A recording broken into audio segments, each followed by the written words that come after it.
Hello दोस्तों, इस video में मैं आपको 3 दिसंबर से 7 दिसंबर के बीच में हुए आरपीएफ एसआई एग्ज़ाम के वो सारे जीके जीएस का प्रश्न बताऊंगा जो आपका एग्ज़ाम में पूछा गया था। तो इस बार अगर आपका एग्ज़ाम 7 से अगर 13 दिसंबर के बीच में है तो आप क्वेश्चन के पैटर्न को देख के जाइए और एग्ज़ाम में गर्दा गर्दा गर्दा गर्दा उड़ा दीजिए। चलिए, पहला क्वेश्चन आपके सामने में पूछा गया था कि 86वां संविधान संशोधन किससे संबंधित है। दोस्तों, 86वां संविधान संशोधन किससे संबंधित है? दोस्तों, यह संबंधित है राज्य द्वारा बच्चों के निःशुल्क अनिवार्य शिक्षा देने के इस अधिनियम को से संबंधित है। किसके है? राज्य द्वारा बच्चे को निःशुल्क शिक्षा से संबंधित है। दोस्तों, इसको जो है भारतीय संविधान के भाग 3 में रखा गया है। किस में रखा गया है? भाग 3 में रखा गया है। अगर अनुच्छेद का बात किया जाए तो अनुच्छेद जो है 21 का सब क्लोज ए में रखा गया है। कहाँ रखा गया है? अनुच्छेद 21 का सब क्लोज ए में रखा गया है। नेक्स्ट पूछा गया था विक्टोरिया मेमोरियल कब बना था। दोस्तों, विक्टोरिया मेमोरियल की अगर बात किया जाए तो विक्टोरिया मेमोरियल मध्य कोलकाता के मैदान पर बना एक बड़ा संगमरमर का स्मारक है जिसका प्रवेश द्वार क्वींस वे पर है। इसे ब्रिटिश राज द्वारा 1906 और 1921 के बीच बनाया गया था। यह 1878 से 1901 तक भारत की महारानी रही विक्टोरिया की, जो भारत की महारानी थी विक्टोरिया, उनकी याद में इसको बनाया गया था। नेक्स्ट प्रश्न पूछा गया था उत्तराखंड में कौन सा दर्रा नहीं है। दोस्तों, उत्तराखंड में माना दर्रा आप लोग ऑप्शन में देख लीजिएगा कौन सा वहाँ पर दिया था। माना दर्रा, नीति दर्रा, ये सब दर्रा कहाँ? उत्तराखंड में है। जबकि नाथुला दर्रा कहाँ है दोस्तों? नाथुला दर्रा है सिक्किम में। कहाँ है? सिक्किम में। दोस्तों, कौन सा दर्रा है? तो नाथुला दर्रा है। और भी है दर्रा। अगर मैं आपको बताऊं तो बारालाचला दर्रा, ये सब दर्रा कहाँ पर है? ये सब हिमाचल प्रदेश में है। सिपकिला दर्रा कहाँ है? हिमाचल प्रदेश में है। रोहतांग दर्रा। चलिए, नेक्स्ट अगला है कि ओडियाई में 49वां सेंचुरी विराट ने किसके खिलाफ लगाई थी। दोस्तों, ओडियाई में 49वां सेंचुरी विराट ने किसके खिलाफ लगाई है? तो वो साउथ अफ्रीका के खिलाफ लगाई है। हाल ही में साउथ अफ्रीका के खिलाफ लगाई है। अच्छा, विराट कोहली का अगर पूछेगा कि वनडे में सर्वाधिक स्कोर कितना है तो 183 है। कितना है? 183 है, जो पाकिस्तान के खिलाफ है। और विराट कोहली का जन्म पूछेगा तो 5 नवंबर को हम लोग मनाते हैं। कब मनाते हैं? प्रत्येक वर्ष 5 नवंबर को मनाते हैं। और विराट कोहली का जन्म स्थान कहाँ है? दिल्ली में है। कहाँ है? दिल्ली में है। इतनी बात आपको याद रखना है। नेक्स्ट, सिडबी की स्थापना कब हुई थी। दोस्तों, सिडबी की स्थापना भारतीय लघु उद्योग विकास बैंक सिडबी की स्थापना संसद के एक अधिनियम के तहत 2 अप्रैल 1990 को हुआ था। कब हुआ था? 2 अप्रैल 1990 को हुआ था। नेक्स्ट है कौन सी नदी समुद्र में नहीं गिरती है। दोस्तों, समुद्र में नहीं गिरने वाली नदी कौन सी नदी है? लूनी नदी है। कौन सी नदी है? लूनी नदी है। नेक्स्ट पूछा गया था प्रथम गोलमेज सम्मेलन कब हुआ था। दोस्तों, टोटल 3 गोलमेज सम्मेलन हुआ। जो पहला गोलमेज सम्मेलन हुआ वो हुआ था 1930 में। दूसरा जो हुआ था सेकेंड जो हुआ था वो हुआ था 1931 में। जो तीसरा हुआ था थर्ड वाला वो हुआ था 1932 में। कब हुआ था? 1932 में। प्रथम गोलमेज सम्मेलन में दोस्तों 89 भारतीयों ने भाग लिया। कितना? 89।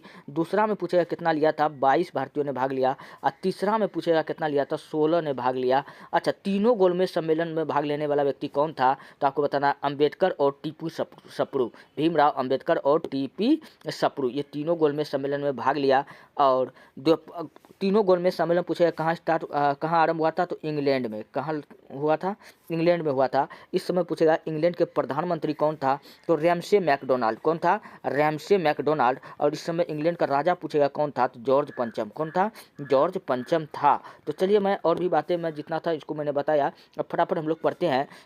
तो प्रथम गोलमेज सम्मेलन कब हुआ था दोस्तों? आधिकारिक तौर पर जॉर्ज पंचम, जो इंग्लैंड के क्या थे? राजा थे। इन्होंने 12 नवंबर 1930 को प्रारंभ किया और इसकी अध्यक्षता ब्रिटेन के प्रधानमंत्री रैमसे मैकडोनाल्ड ने किया। 3 ब्रिटिश राजनीतिक दलों का प्रतिनिधित्व 16 प्रतिनिधियों द्वारा किया गया था। तो इतनी बातों आपको याद रखना है। दोस्तों, अगर आपको वीडियो अच्छा लग रहा है, हेल्पफुल लग रहा है, तब आप हमारे चैनल को सब्सक्राइब कीजिए और वीडियो को लाइक कीजिए, जितना हो सके अपने दोस्तों में भेजिए। फिलहाल अगर वीडियो संबंधित अगर आपको पीडीएफ चाहिए तो आप जाइए हमारे टेलीग्राम चैनल पर, वहाँ पर आप इतिहास की दुनिया 99 लिख करके वीडियो का पीडीएफ प्राप्त कर सकते हैं। चलिए, नेक्स्ट प्रश्न पूछा गया था कि अरुणाचल प्रदेश का डिप्टी स्पीकर कौन है। दोस्तों, अरुणाचल प्रदेश का जो डिप्टी स्पीकर है कौन है? अरुणाचल प्रदेश का वर्तमान मुख्यमंत्री चौना मीन है। कौन है? चौना मीन है, जो 29 मई 2019 से इस पद पर कार्यरत है।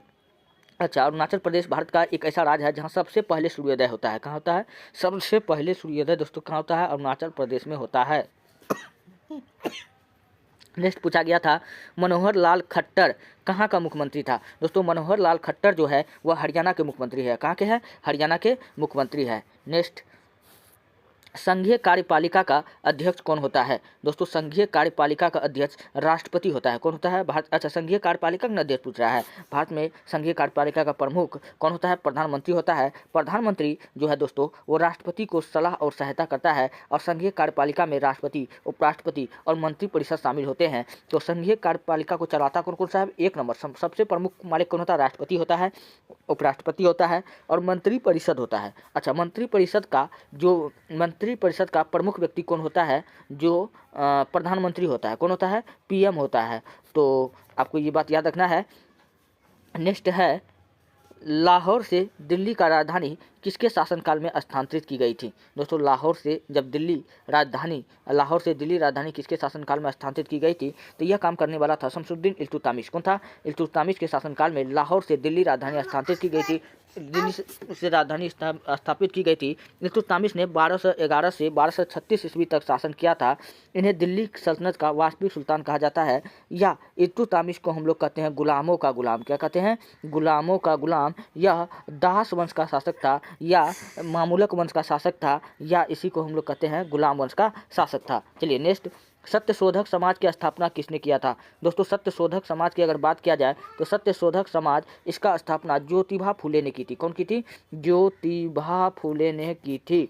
और चलिए पढ़ते हैं, सत्यशोधक समाज या सत्य साधक समाज एक सामाजिक सुधार समाज था जिसकी स्थापना ज्योतिबा फुले ने 24 सितंबर 1873 ईस्वी को महाराष्ट्र के पुणे में की थी। कहाँ की थी? महाराष्ट्र के पुणे में की थी। नेक्स्ट प्रश्न पूछा गया था, नागरिकता संविधान संशोधन कब लागू हुई थी? दोस्तों नागरिकता संविधान संशोधन जो लागू हुआ था वो 1955 में। कब लागू हुआ था? 1955 में।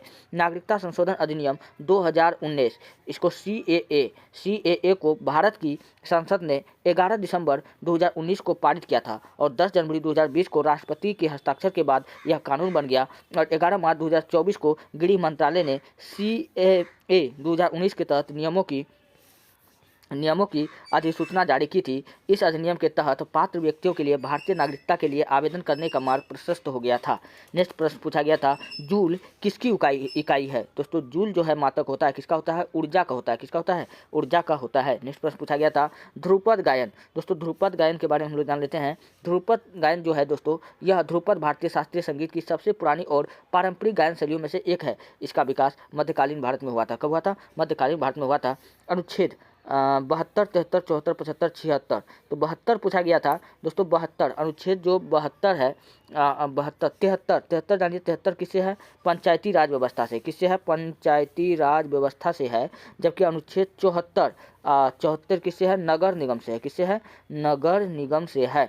तो ये दोनों पूछा गया था। चलिए नेक्स्ट। हेलो दोस्तों, आपका जो एग्ज़ाम RPF SI कांस्टेबल वाला एग्ज़ाम जो आपका 2 और 10 दिसंबर का हुआ था, उन एग्ज़ाम में जो भी GK GS और करेंट अफेयर्स के प्रश्न पूछे गए थे, उन सारे प्रश्नों का डिस्कशन आपको इन वीडियो में मिलने वाला है।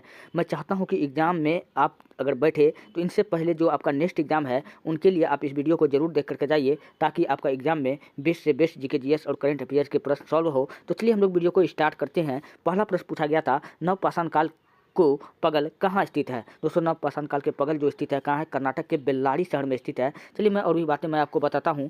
कुपोगल कर्नाटक के बेल्लारी शहर में 100 किलोमीटर उत्तर पूर्व में स्थित संगनकल्लू कुपोगल साइट परिसर का दोस्तों एक हिस्सा है। यह साइट परिसर मध्यपाषाण काल, नवपाषाण काल और महापाषाण काल के इलाकों का समूह है। इस साइट परिसर से पाषाणकाली कलाकृतियाँ मिली है। दोस्तों पाषाण काल का अर्थ होता है कि सब कुछ इस काल में पत्थरों का हुआ करता था, यहाँ तक कि जितने भी औजार हुआ करते थे सब पत्थरों का ही हुआ करता था। नेक्स्ट, संसदीय समिति का अध्यक्ष कौन होता है? दोस्तों संसदीय समिति का अध्यक्ष की अगर बात किया जाए तो यहाँ इसके डिस्कशन है। संसदीय समिति के अध्यक्ष का चुनाव समिति के सदस्य में से ही किसी एक को किया जाता है। संसदीय समिति से जुड़ी कुछ और जानकारी। संसदीय समिति संसदों का एक समूह होता है। कौन होता है? संसदों का एक समूह होता है। संसदीय समिति को सदन द्वारा नियुक्त या निर्वाचित किया जाता है। नेक्स्ट, संसदीय समिति अध्यक्ष के निर्देशन में काम करती है। दोस्तों ये रहा संसदीय समिति से पूछे गए प्रश्न। नेक्स्ट है, कौन सा वाद्य यंत्र शास्त्रीय संगीत में शामिल नहीं है? दोस्तों शास्त्रीय संगीत में शामिल वाद्य यंत्र गट्टम नहीं है। कौन नहीं है? गट्टम नहीं है। नेक्स्ट क्वेश्चन पूछा गया था, सांसद का प्रमुख कौन होता है? दोस्तों सांसद का प्रमुख का बात किया जाए तो सांसद के 2 सदन होते हैं, एक को कहते हैं लोकसभा, दूसरे को कहते हैं राज्यसभा और अलग अलग इनके पीठासीन अधिकारी होते हैं। नेक्स्ट, भारतीय संसद में राष्ट्रपति भी शामिल होते हैं। राष्ट्रपति के पास संसद के दोनों सदनों को बुलाने या स्थगित करने या लोकसभा को भंग करने का अधिकार होता है। ज्योति तीव्रता का एसआई मात्रक पूछा गया था। दोस्तों ज्योति तीव्रता का एसआई मात्रक कैंडेला होता है, जिसे हम सीडी से सूचित करते हैं। यह प्रकाश स्रोत से निकलने वाली तरंगदैर्घ्य भारी शक्ति का माप है।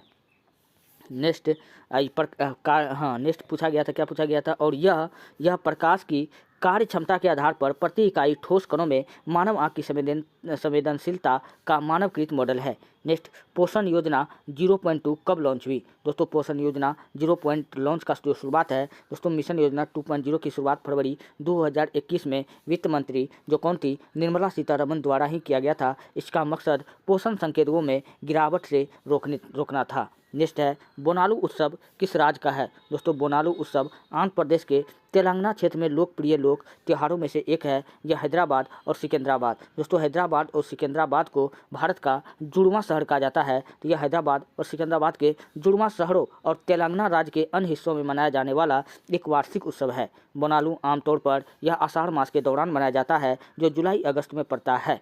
अच्छा, तेलंगाना का गठन पूछेगा। तेलंगाना भारत का दोस्तों 28वां राज्य बना और तेलंगाना का गठन कब हुआ था? तो इनका जो गठन है 2 जून 2014 को हुआ था। कब हुआ था? 2 जून 2014 को तेलंगाना का गठन हुआ था। नेक्स्ट, कोई व्यक्ति भारत में रह रहा है, यहाँ गलती हो गया है, रख नहीं होगा, रह रहा है। कोई व्यक्ति भारत में रह रहा है, वह कितने वर्ष बाद भारत की नागरिकता उनको मिल जाएगी? दोस्तों 12 वर्ष बाद। कितने बाद मिल जाएगी? 12 वर्ष बाद। चलिए मैं और भी बातें इनसे बताता हूँ। दोस्तों नागरिकता संबंधी अधिनियम कब पास हुआ था? तो ये पास हुआ था 1955 में। कब पास हुआ था? 1955 में। ये भी प्रश्न पूछा गया था। चलिए नेक्स्ट क्या है? भारत की नागरिकता पाने के लिए कोई व्यक्ति कम से कम 12 साल तक भारत में रहना होता है। कितने साल तक? इसके अलावा उसे किसी भी पिछली नागरिकता को त्यागना पड़ता है। अगर आप किसी देश की नागरिकता पहले से लिए हुए हैं तो आपको ऐसी परिस्थिति में उन देश की नागरिकता को त्यागना होगा। हालांकि कुछ शर्तों को पूरा करने वाले लोगों को कम समय में भी नागरिकता मिल सकती है। नेक्स्ट है, मुद्रास्फीति को कम करने पर रेपो दर पर क्या प्रभाव पड़ता है? दोस्तों मुद्रास्फीति को कम करने के लिए केंद्रीय बैंक, जिसको हम लोग बैंकों का बैंक या बैंकों का पापा के नाम से जानते हैं, यह केंद्रीय बैंक रेपो दर को बढ़ाता है। किसको बढ़ाता है? रेपो दर को बढ़ाता है। और रेपो दर मुद्रास्फीति के बीच संबंध व्युत्क्रमानुपाती होता है, मतलब उल्टा होता है। यानी जब एक बढ़ता है तो दूसरा घटता है। अच्छा, क्या होता है? बैंक दर जब बढ़ता है तो रेपो घटता है, रेपो घटेगा तो बैंक दर भी घटेगा, बढ़ेगा। तो यहाँ मैंने आपको बताया, यानी जब एक बढ़ता है तो दूसरा घटता है। रेपो दर को बढ़ाने से मुद्रास्फीति को कम करने में मदद मिलती है। नेक्स्ट है, सेरीकल्चर का वैज्ञानिक नाम क्या है? दोस्तों सेरीकल्चर हम लोग कहते हैं रेशम पालन को कहते हैं। किसको कहते हैं? रेशम पालन को कहते हैं। दोस्तों रेशम को हम लोग 4 अवस्था में प्राप्त करते हैं। एक को कहते हैं 4 अवस्था कौन कौन होता है? अंडा,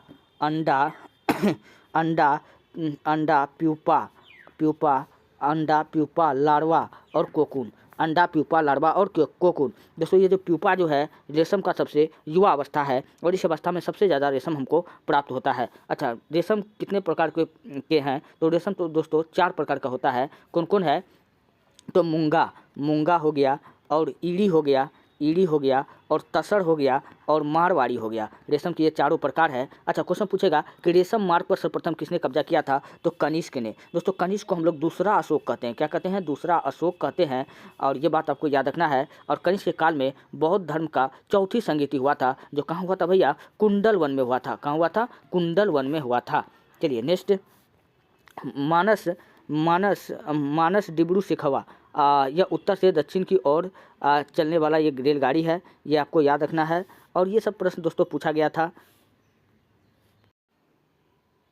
हेलो दोस्तों, इस वीडियो में जो आपका 2, 5 और 8 दिसंबर का जो आपका आरपीएफ रेलवे कांस्टेबल में जो आपका क्वेश्चन जीके जीएस और करंट अफेयर से पूछा गया था, तो उन प्रश्नों का सॉल्यूशन दोस्तों आपको इस वीडियो में मिलने वाला है, ताकि आपका जो नेक्स्ट एग्जाम है वो आपका बेहतर से बेहतर जाए। इसलिए आप वीडियो को अंत तक जरूर देख करके जाइए, ताकि आपको क्वेश्चन का लेवल पता चल सके।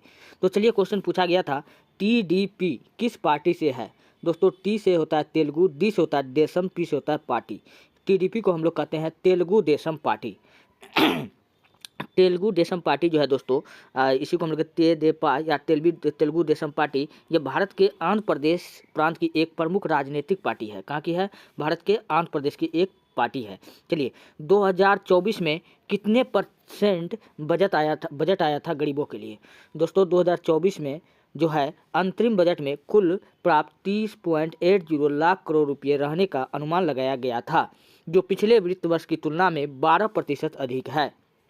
इसमें 2024 से 25 में राजकोषीय घाटा, सकल घरेलू उत्पाद, जिसको हम लोग जीडीपी कहते हैं, क्या कहते हैं? जीडीपी कहते हैं। जीडीपी का भी अनुमान 5.1% होने का अनुमान लगाया गया, जो पिछले वर्ष में 5.8% से कम था। ये डाटा दोस्तों 23 जुलाई 2024 तक का है। नेक्स्ट, पोटेशियम की आवर्त सारणी में संख्या कितनी होती है? पोटेशियम का 19 होता है। कितना होता है? 19 होता है, और ये सबसे अधिक क्रियाशील धातु है। नेक्स्ट, कोशिका विभाजन विषम कोशिकाएं हैं। तो इसका नेक्स्ट है, कोशिका विभाजन से बनने वाली कोशिकाएं विषम नहीं होती, बल्कि ये लगभग समान होती है। एक समान हमको दिखाई पड़ता है। कोशिका विभाजन एक जैविक प्रक्रिया है। कैसी प्रक्रिया है? जैविक प्रक्रिया है, जिसमें एक कोशिका 2 या 2 से ज़्यादा कोशिकाओं में विभाजित हो जाती है। नेक्स्ट, योजना आयोग का पादेन अध्यक्ष कौन होता है? दोस्तों योजना आयोग का अगर गठन का बात किया जाए तो इनका गठन 15 मार्च 1950 को हुआ। कब हुआ था? 15 मार्च 1950 को हुआ। इनका जो है पादेन अध्यक्ष कौन होता है? जो भारत का प्रधानमंत्री होता है। तो योजना आयोग का जो पुराना नाम था वो क्या था? तो योजना आयोग का जो नया नाम जो अभी हुआ है, योजना आयोग को बदल करके अब नीति आयोग चल रहा है। और नीति आयोग का गठन कब हुआ था? 1 जनवरी 2015 को। 1 जनवरी 2015 को नीति आयोग का पहला अध्यक्ष पूछेगा किसको बनाया गया था? तो प्रधानमंत्री नरेंद्र मोदी बना था। जबकि इसका उपाध्यक्ष, नीति आयोग का उपाध्यक्ष कौन बना था? अरविंद पनगड़िया। नेक्स्ट, भारत के प्रधानमंत्री योजना आयोग के पादेन अध्यक्ष होते हैं। योजना आयोग की स्थापना देश के संसाधनों का कुशल इस्तेमाल करके जीवन स्तर बढ़ाने, उत्पादन बढ़ाने और रोजगार के अवसर को पैदा करने के लिए की गई थी। नेक्स्ट है, इलेक्ट्रॉनिक विन्यास क्या करता है? इलेक्ट्रॉनिक विन्यास किसी परमाणु में इलेक्ट्रॉनों की व्यवस्था को बताता है। यह परमाणु के विभिन्न ऊर्जा स्तरों और उपकोषों में इलेक्ट्रॉन के वितरण को दर्शाता है। इलेक्ट्रॉनिक विन्यास से जुड़ी कुछ बातें आपको इधर नीचे की ओर लिखा हुआ है। इलेक्ट्रॉनिक विन्यास परमाणु के रासायनिक गुण और व्यवहार को निर्धारित करने में मदद करता है। इलेक्ट्रॉनिक विन्यास को लिखते समय सबसे कम ऊर्जा वाले विन्यास को सबसे ऊपर और सबसे उच्च ऊर्जा वाले विन्यास को नीचे लिखा जाता है। इलेक्ट्रॉनिक विन्यास को लिखने के लिए सुपर स्क्रिप्ट का इस्तेमाल किया जाता है, जिसे 1s2 कहते हैं। तो 1s2 का मतलब होता है कि सबसे कम ऊर्जा स्तर में 1 इलेक्ट्रॉन है। कितने इलेक्ट्रॉन है? 1 इलेक्ट्रॉन है। इलेक्ट्रॉनिक विन्यास लिखने के लिए अपबाऊ सिद्धांत का इस्तेमाल किया जाता है। किस सिद्धांत का इस्तेमाल किया जाता है? अपबाऊ। यह सिद्धांत बताता है कि परमाणु में इलेक्ट्रॉनों को किस क्रम में भरा जाना चाहिए। इलेक्ट्रॉनिक विन्यास को समझने के लिए इलेक्ट्रॉन के छोटे छोटे चुंबक के रूप में माना जा सकता है। इलेक्ट्रॉन को उनकी ऊर्जा और उपलब्ध अंतराल के आधार पर व्यवस्थित किया जाता है। नेक्स्ट, जिन परमाणु कक्षकों में ऊर्जा कम होती है उन्हें पहले बढ़ा जाता है। अम्लीय का पीएच मान, अम्लता का पीएच मान कितना होता है? जो पदार्थ अम्ल है उसका पीएच मान कितना होगा? उसका 7 से कम होगा। अम्लीय विलयन का पीएच मान 7 से कम होता है। पीएच स्केल का खोज पूछे कौन किया था? डॉक्टर साइडेंसन ने। कौन किया था? डॉक्टर साइडेंसन ने। पीएच स्केल पर 0 से 14 तक की सीमा होती है, जिसमें 7 तटस्थ होती है। 7 से कम को हम लोग अम्ल कहते हैं, जबकि 7 से अगर अधिक हो जाए तो उसको क्षार कहते हैं। एक्यूरेट अगर 7 आ जाए तो उसको हम लोग उदासीन कहते हैं।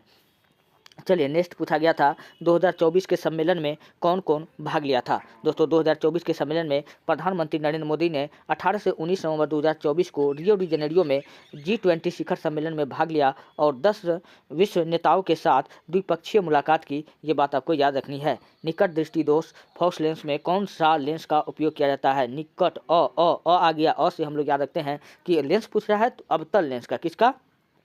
अवतल लेंस का प्रयोग किया गया था। हम लोग जानते हैं कि उत्तल दर्पण बोले या उत्तल लेंस बोले, उत्तल दर्पण या उत्तल लेंस बोले, इनकी जो फोकस दूरी होती है वो धनात्मक होती है, जबकि अवतल दर्पण और अवतल लेंस की फोकस दूरी ऋणात्मक होती है। नेक्स्ट था कि विलयन का सूत्र होता है। दोस्तों किसी भी विलयन का जो सूत्र होता है, विलयन का सूत्र होता है कितना होता है कि CH3COOH कितना होता है? CH3COOH 33% होता है। 0.2% शांत विलयन के साथ 10 विलयन को मिलाने पर क्या बनेगा? तो यहाँ पर आप लोग देखिए आंसर में दिया हुआ है कि 0.2 प्रतिशांत बिलियन के साथ 10 बिलियन मिलाने पर सांद्रता बिलियन बनेगा। सांद्रता बिलियन में विलय की मात्रा विलायक की मात्रा से ज़्यादा होती है। ज़्यादा विलय मिलाकर बिलियन को सांद्रित किया जाता है। विलयन की सांद्रता का मतलब होता है विलियन की दी गई मात्रा में मौजूद विलय की मात्रा। विलयन की सांद्रता को कई तरीकों से बताया जा सकता है, जैसे कि विलय का द्रव्यमान, अंश या द्रव्यमान, प्रतिशत, मोलर सांद्रता या मोलरता, मोलर सांद्रता, विलयन की सांद्रता विलयन निकालने का फॉर्मूला है। विलयन की सांद्रता बराबर सूत्र होता है विलय की मात्रा बट्टे विलायक की मात्रा, विलय की मात्रा बट्टे विलायक की मात्रा।